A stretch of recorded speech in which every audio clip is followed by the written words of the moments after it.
What's going on, everybody? Tyson here, and today we're going to be doing a video on the best camera and equipment for YouTube beginners this year. So stick around.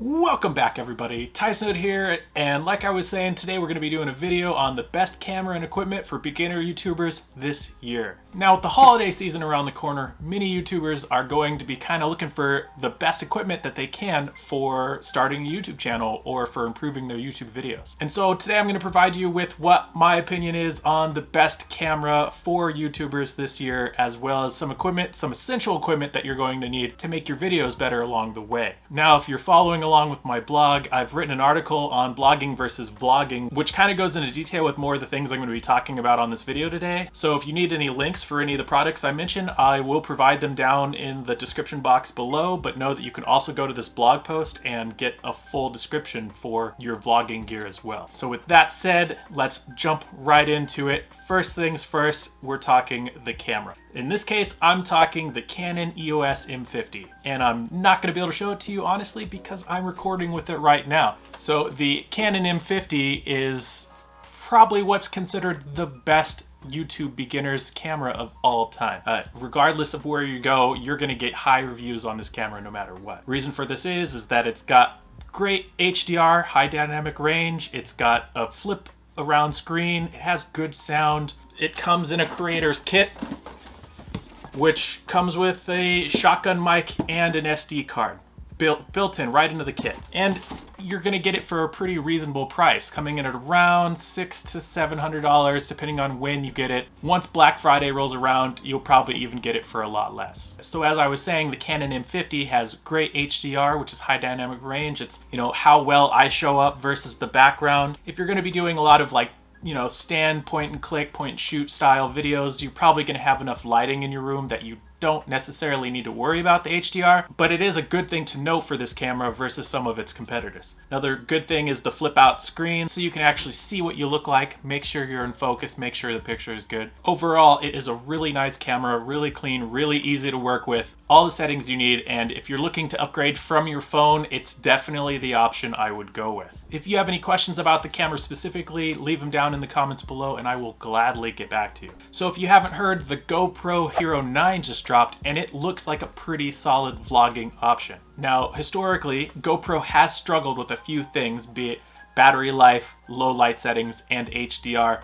And for the most part, it kind of looks like there's still a little bit of an issue there. It claims that the battery life has been up to 33%, so that might extinguish some of those problems. But according to the reviews that I've been watching, the HDR, where I am versus the background, and the low light settings are still not up to par. Once again, if you're doing like a point and shoot, talk to the camera style video, you're gonna have enough lighting that it shouldn't be an issue, but it is something to consider when buying cameras. Obviously, if you're gonna be out in the world shooting, live action, biking, action sports, that kind of stuff, the GoPro is probably one of the top options to go with. There are other live action cameras to consider, but something like that would be way more suitable than the Canon M50. Also coming back from the Hero 8, the Hero 9 is going to have the little vlogging mod set to where it comes with the little microphone adapter as well as the light adapter and all the things that you would need for vlogging. Another good thing about the Hero 9 is that it has a front-facing screen on it, although it's not touch. Nice thing about the Canon M50 is that when the screen flips around, it's still completely touch and you can control it from that screen.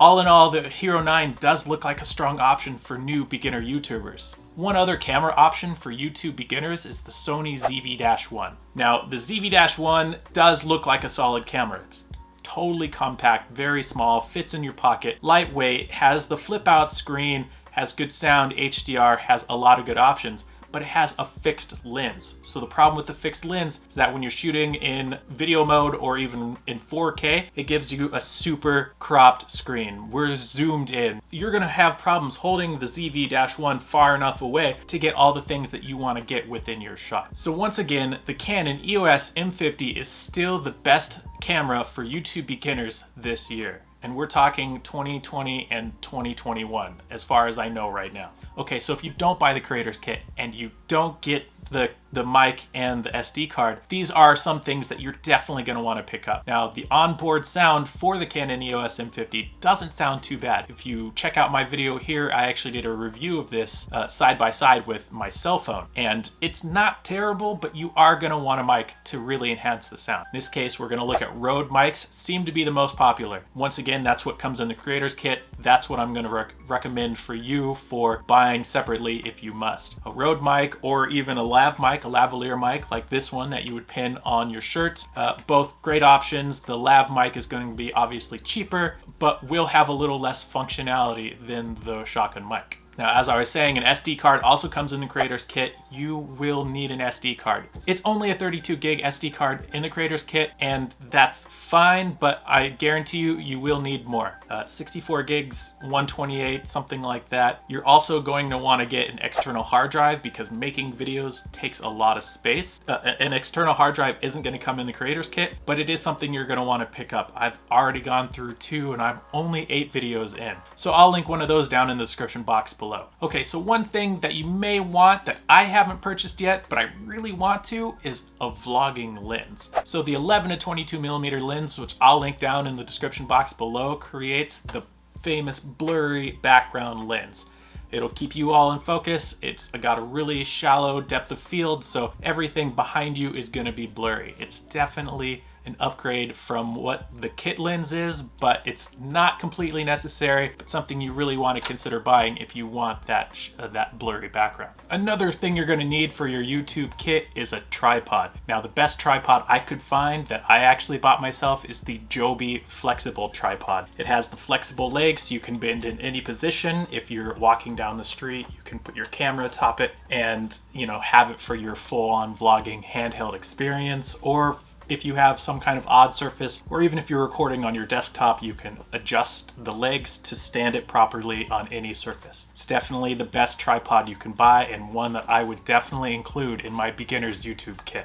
Lastly, what we're going to talk about is extra lighting. If you're recording in your room and you have the light on, that's not really recommended because it'll make you look really orange. I open the window sometimes and I do record with natural light. It's probably the best way to go. But when you can't record with natural light, one of the things that you're going to want to consider is external lighting. So I did a lot of research, and what I came up with was the EMart 400 watt umbrella kits. You get 2 for a pretty low price, and it definitely adds a lot of necessary lighting to any room. Now, you get 2 so you can get bi-directional if you want to. I'm only using 1 because I am using another ring light directly behind the camera, but if you want to at this price point, you're probably not going to find a better product. And honestly, that's about all I can come up with for the best camera and equipment for beginner YouTubers this year. You don't really need much to really up your game and get your videos off the ground. If I forgot anything, or if you know of something that I didn't mention, throw it down in the comment section below. I would love to hear from you, and as I always say, get back to you. While you're down there, you know, hit the subscribe button, push the little bell icon so you know when I publish my videos, and give me a thumbs up if I'm doing all right. I greatly appreciate it. In the meantime, take it easy, have a good week. Thank you all for stopping by, and we'll see you later.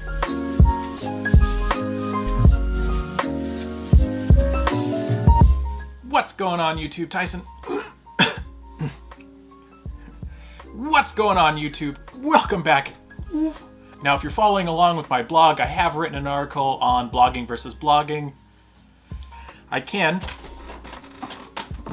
show you this box, which, to be honest, doesn't show much about it, but